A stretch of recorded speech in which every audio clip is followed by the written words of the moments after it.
Hi, I'm Fadi Beiruti, and today I'm going to show you how to use a photography resource that's really available and free online. It's a good alternative to the professional expensive tools you may be using.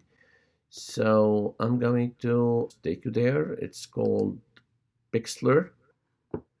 It's on pixlr.com. And the way it works is you need to sign in, and if you're using an older version, you may need not to sign in.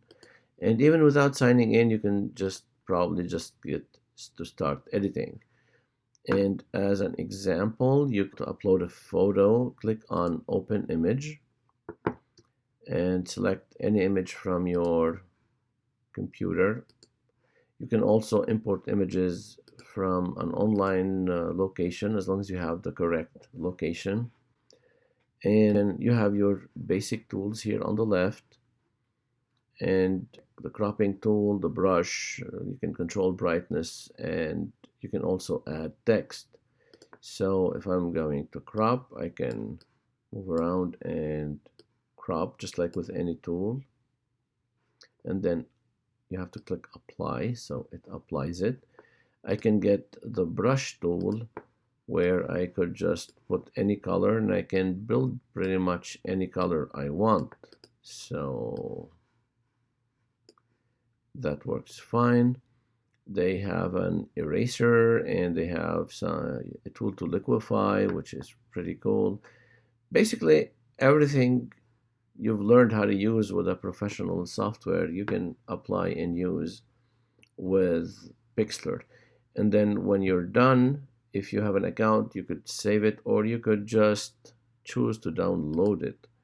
And when you click to save, you can select the quality. You can select from a number of options between PNG, JPEG, and then once it's done, you can click on download, and the file is downloaded in its proper format to your computer, and you can actually see it as an image, and you can use that image.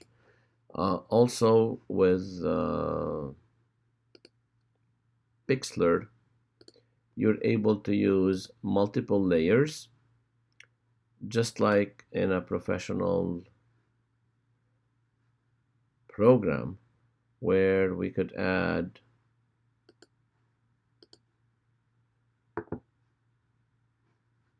different options, different objects, and now we have two layers supertransposed on one another. Just like with a professional tool, you can apply any of these basic tools to make all kinds of things. The thing I want you to remember is the basic tools are always going to be the same, no matter what you choose as a software.